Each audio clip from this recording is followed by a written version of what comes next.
Hola, mi nombre es María Pamplona y mi compañero es José Heredia. Somos estudiantes de Ingeniería en Telecomunicación, séptimo semestre, y vamos a hablar sobre la antena logarítmica periódica. Vamos a estar comentando qué es, sus características, su funcionamiento, el patrón de radiación, el ancho de banda, tipos de antena logarítmica periódica, sus aplicaciones y cómo elaborarla. ¿Qué es una antena logarítmica periódica? Es una antena banda ancha con varios elementos unidireccionales, la cual tiene varias características en la impedancia y de la radiación que se comporta regularmente como repetidoras en función de la frecuencia de la excitación. Los componentes individuales a menudo son dipolos. La geometría de esta antena se escoge para que sus propiedades eléctricas se repitan periódicamente con el logaritmo de la frecuencia. Una de las características es que esta antena está compuesta por un número de elementos activos puestos en paralelo, por orden del más largo al más corto en una escala. Otra de las características que debemos conocer es que esta antena es la evolución de las antenas Yagi. Su diagrama de radiación posee un gran ancho de banda. Son menos sensibles a los cambios climáticos y a menudo son para aplicaciones donde el diagrama de radiación sea exacto. La frecuencia más alta es determinada por el elemento más corto y la frecuencia más baja es determinada por el elemento más largo. Funcionamiento. Primero que todo, retomo en lo que comentó mi compañera María Pamplona en la parte de arriba, que la antena log periódica no es más que un receptor y también un transmisor de ondas electromagnéticas que viajan a través del espacio, bien sea del aire, con una determinada frecuencia y en una determinada portadora, para así poder transmitir el mensaje de una manera efectiva, siempre y cuando se tomen en cuenta las pérdidas en el sistema. Pues la antena log periódica, como mencioné anteriormente, es una antena cuyos parámetros de impedancia de radiación son una función periódica del logaritmo de la frecuencia de operación. Esto quiere decir que el diseño de las antenas se realiza a partir de ciertas dimensiones, como las dimensiones de un dipolo o la separación, que se van multiplicando por una constante que tiene que ver con la cuestión de la portadora. Uno de los diseños más conocidos en la agrupación de las antenas log periódicas es la antena log periódica de dipolos. También hay que tomar en cuenta que uno de sus funcionamientos principales es que la receptora de la señal, o la región activa, como comúnmente se conoce, cambia constantemente dependiendo de la frecuencia a la cual voy a trabajar o la frecuencia a la cual voy a proyectar la señal. Estas frecuencias las vamos a hablar más adelante en bandas de frecuencia, ya que si son frecuencias bajas o frecuencias bajas de operación, el elemento es más largo. El elemento más largo es el resonante, vendría siendo el elemento resonante. Y el resto de los elementos actúan de forma como directores. Okay. Como mencioné anteriormente, a frecuencias bajas de operación, el elemento largo es el resonante. Sin embargo, cuando se utilizan frecuencias altas o de muy alta operación, el elemento más corto termina siendo el resonante, mientras que los otros elementos que componen la antena, o sea, los elementos más largos, para frecuencias más largas, actúan como un reflector para los centros de bandas de frecuencia de la misma antena, y así poder tener como un equilibrio, ya que a frecuencias bajas el elemento más largo vendría siendo el resonante, y a frecuencias altas el elemento más corto se convierte en el resonante, y así tener cierto equilibrio a la hora de transmitir y de recibir información, para que no haya solapamiento en ninguna parte del sistema.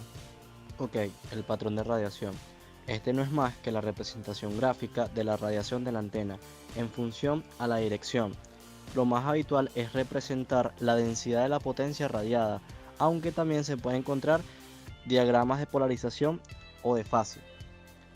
Atendiendo al patrón de radiación, podemos hacer la clasificación general de los tipos de antena y podemos definir la directividad de la antena.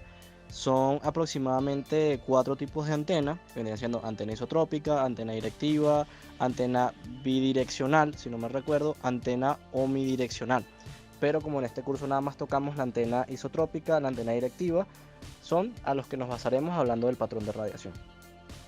Dentro de este mismo patrón de radiación podemos definir los diagramas copolar, o sea, un diagrama copolar, es aquel que representa la radiación de la antena con la polaridad deseada, y contrapolar al diagrama de radiación con polaridad contraria a la que ya se tiene, para así tener ambas polaridades. Más que todos los parámetros básicos o los parámetros más importantes del patrón de radiación, serían los siguientes.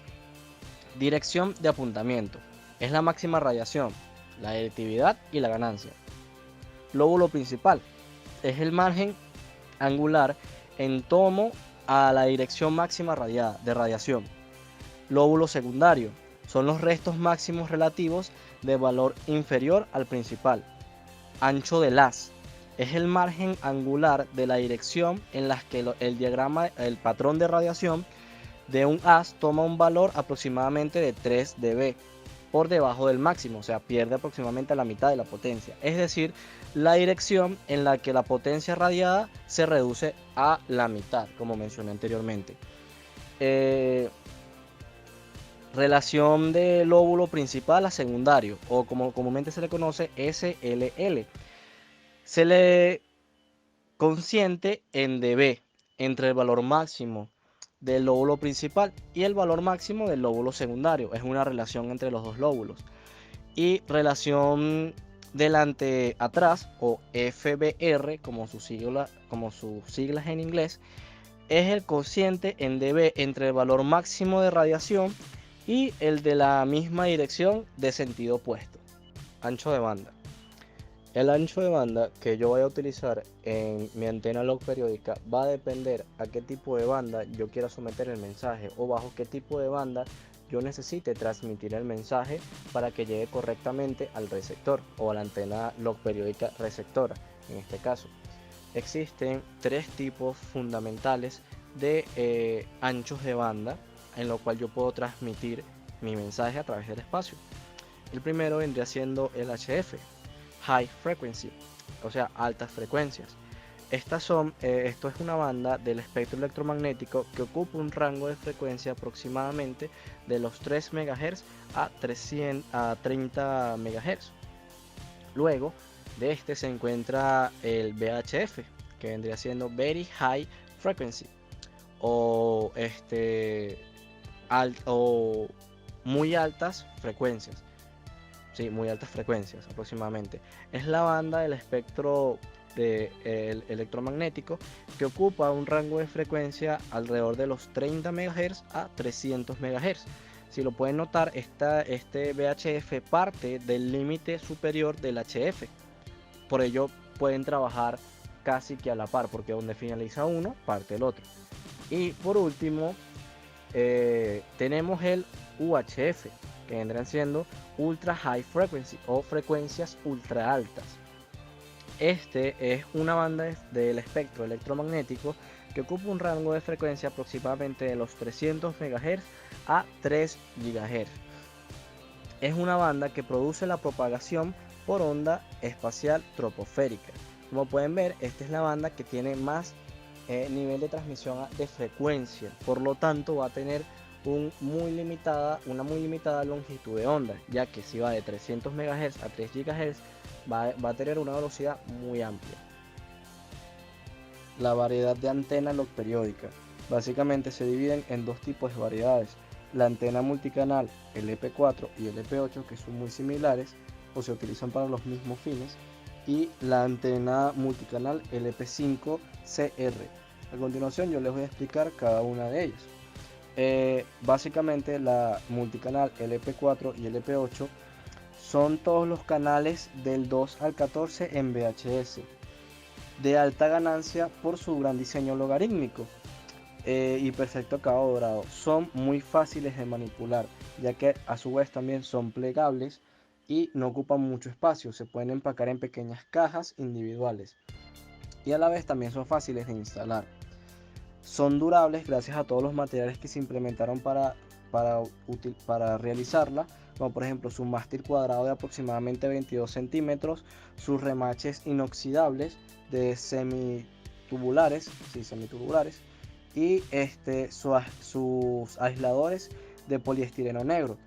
están diseñadas para resistir los rayos ultravioletas del sol, y los modelos más recomendados para áreas de buena señal son los LP4, y los modelos más recomendados para áreas de señal media vendrían siendo los LP8.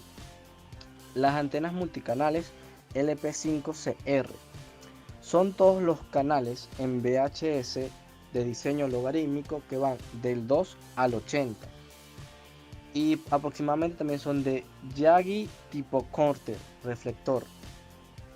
Esta es la antena que realmente representa los multicanales, ya que le permite captar casi cualquier canal disponible en el espacio en que se esté transmitiendo o recibiendo, por su diseño, básicamente por su diseño. Tiene un excelente rendimiento, y las características por su solidez, por su sólida construcción, son muy eficientes para cualquier tipo de área, bien sea áreas de señal baja, señal media o señal alta. Aplicaciones. Veamos a la antena log periódica como una de las antenas más rudimentarias y más rústicas que se han creado hoy en día, ya que, como mencioné anteriormente, por los instrumentos que se utilizaron a realizarla, por los materiales y por su forma, son antenas que tienden a durar un amplio periodo de tiempo, por lo cual se designan básicamente a la transmisión y recepción de banda civil o de bandas de canales para las personas, como bien sea, se podría decir, la televisión TDA. También está para las comunicaciones militares de alto o corto alcance, y la IUT, o la Unión Internacional de Telecomunicaciones, la estereotipa para las estaciones de comprobación técnica de las emisiones, y además sirve también para las personas que necesiten operar en un amplio margen de bandas de frecuencia, como son el HF, VHF o HF. Llegamos a la parte de cálculo de diseño. A partir de aquí vamos a tomar nuestros valores correctos para la elaboración de nuestra antena. A continuación verán un cuadro donde hay diferentes tipos de ganancias. El factor de escala, que es tau, y el factor de esparcimiento, que es sigma. Para nuestra antena vamos a agarrar el valor de la ganancia de 8 dpi, donde nuestro valor de factor de escala equivale a 0.865 y el valor de esparcimiento equivale a 0.157. Con esos valores hallaremos el ángulo de nuestra antena. Para hallar nuestro ángulo de la antena vamos a utilizar la fórmula alfa es igual a arco tangente por 1 menos tau entre 4 por sigma. Sustituimos valores y vamos a obtener un ángulo de 12.132 grados. La frecuencia mínima de nuestra antena va a tener un valor de 500 MHz. La frecuencia máxima de nuestra antena va a tener un valor de 686 MHz. Ahora vamos a hallar el ancho de banda deseado y el ancho de banda de la región activa. Para el ancho de banda deseado vamos a utilizar la frecuencia máxima entre la frecuencia mínima. Ya conocemos que nuestra frecuencia máxima son 686 MHz entre la frecuencia mínima, que son 500 MHz. Eso nos da un valor de 1.372 en la parte del ancho de banda deseado. En la parte del ancho de banda de la región activa vamos a tener el valor 1.1, que va a ser una constante, más 7.7, que va a ser una constante, por 1 menos tau, que equivale a 0.865 al cuadrado, por la cotangente del ángulo, que ya conocemos que son 12.132 grados. Eso nos va a dar un valor de 1.753. Vamos a hallar el valor de la longitud de onda máxima. Conocemos que lambda va a ser igual a la velocidad de la luz sobre la frecuencia mínima. Sustituimos valores que son 3 por 10 a la 8 entre 500 por 10 a la 6 y nos va a dar un valor máximo de 0,6 metros. Si lo llevamos a centímetros serán 60 centímetros. Nuestro ancho de banda va a ser el ancho de banda deseado, que nos había dado 1.372, por el ancho de banda de la región activa, que nos había dado 1.753. que es igual al valor de 2.405. A partir de estos datos ya obtenidos, podemos pasar a los datos de nuestra construcción de nuestra antena. La longitud del eje, vamos a hallar, va a ser la longitud máxima de la antena, con los valores de longitud de onda máxima entre 4 por 1 menos 1 entre el ancho de banda por la cotangente de nuestro ángulo. Sustituimos valores 0.6 metros entre 4 por 1 menos 1 entre el ancho de banda que nos dio 2.405 por la cotangente del ángulo 12.132. Nuestra longitud máxima va a ser 0.407 metros. Si lo llevamos a centímetros nos va a dar un valor de 41 centímetros aproximado. Los números elementos son los que vamos a necesitar para nuestra antena. La fórmula es n es igual a 1 más la división del logaritmo niperiano del ancho de banda entre el logaritmo niperiano de 1 entre tau. Conocemos el ancho de banda, que es 2.405 entre 1 tau, que vale 0.865 a raíz que elegimos una antena de ganancia 8 dBi nos daba ese valor. Vamos a tener que los números elementos son 7.05. Van a ser en total 7 elementos. Ya conociendo que vamos a utilizar 7 dipolos, ahora necesitamos saber cuál es el dipolo de mayor tamaño, que va a ser la longitud máxima es igual a la longitud de onda máxima entre 2. Sustituimos valores, 0.6 entre 2 nos va a dar 0.3 metros, que equivale a 30 centímetros. Ya al tener el valor del dipolo de mayor tamaño, nos quedaría saber la longitud de los 6 dipolos restantes. ¿Cómo vamos a hacer esto? Están viendo una tabla de medida de los elementos. Sabemos que el dipolo número 1 va a valer 0.3 metros, que equivale a 30 centímetros. Ahora el segundo va a ser el valor del anterior multiplicado por el valor de tau. El segundo nos va a dar 0.2595 metros. Ese valor ahora va a ser nuestro valor nuevo para el dipolo 3 multiplicado por la constante de tau. Ya sabemos que es 0.224 metros. Así sucesivamente hasta llegar al dipolo número 7. Recordando que la longitud del dipolo completo de cada uno de ellos se divide entre 2. Ya para finalizar con los últimos cálculos de la elaboración de nuestra antena, vamos a hallar el valor de la distancia entre cada dipolo. Va a ser el 2, que va a ser una constante, multiplicada por el valor de sigma, que va a ser 0.157, que la definimos al principio de los cálculos, ya que elegimos una antena con una ganancia de 8 dBi y nos daba el valor de sigma, por la longitud de cada dipolo. En este caso va a ser 2 por 0.157 por 0,3 metros. Nos va a dar el valor de 0.0942 metros. Ahora con la longitud número 3, 2 por 0.157 por 0.2595 metros nos va a dar 0.0815 metros, y así sucesivamente hasta el dipolo número 7. Si sumamos cada una de estas distancias, obtenemos la longitud del eje, la cual la longitud nos dio 0.4051 metros. Si lo llevamos a centímetros, la longitud máxima de la antena son 41 centímetros. Ahí de nuestros datos obtenidos podemos tener nuestros dipolos por la medida exacta que tiene que tener. Utilizamos un mástil, los encajamos, atornillamos, cada uno con la separación de distancia que los calculamos en la última parte. Utilizamos un conductor de cobre, lo interconectamos en forma de zigzag para cada dipolo y así obtuvimos nuestra antena. Cabe destacar que nuestro mástil de madera tiene 45 centímetros, pero nuestra antena habíamos dicho que nuestro cálculo máximo iban a ser 41 centímetros, que es hasta donde está el último dipolo. Recuerden que la antena va en orden del más largo al más corto en la escala. Podemos observar en la foto que obtuvimos a raíz de nuestro producto. Espero que les haya servido la información y puedan elaborar su antena logarítmica periódica sin problemas. Gracias por la atención.